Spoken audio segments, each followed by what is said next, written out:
All is just a quick demo for VoiceThread so that we don't have any problems in the future. I probably should have done this sooner in the semester, so my apologies for not doing that and if it caused you any frustration.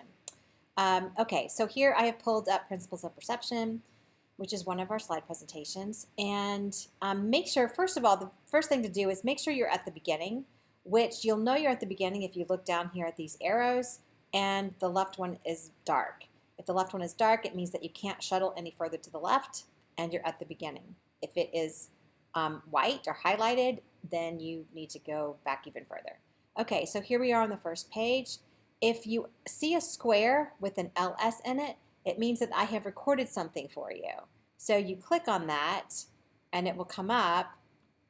Hi, so this VoiceThread, and you'll hear my recording. I'm going to speed this one up because I want to show you something to keep in mind. As we have already discussed, there are three relationships we're going to look at that will help us really impact our understanding of media. One is the relationship that we have with truth, which is going to be the center of perception. One is the relationship that we have with others. Okay, so you saw in that while I was speaking, I moved to another slide.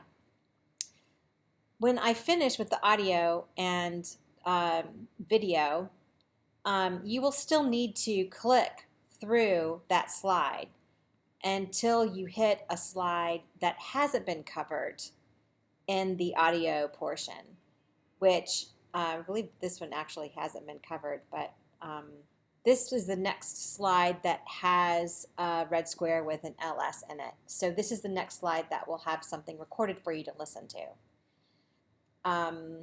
And you proceed through the slides until you get to the next box with LS. If you don't see an LS in it and it wasn't covered in the recording, it just means that it's a slide that I would like for you to take a look at, or because I'm not going to necessarily comment on every single slide. Sometimes it just is an interesting image and I think it's worth you spending a second looking at.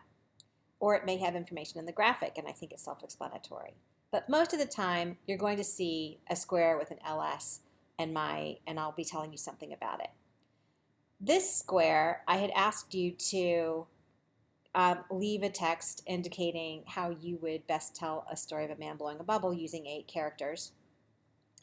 And I think there were some glitches in there because the system may not be designed to have 60 people responding. I'm not quite sure.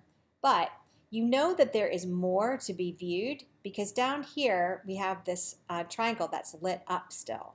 So you just need to click on that and that takes you to the rest of the slides.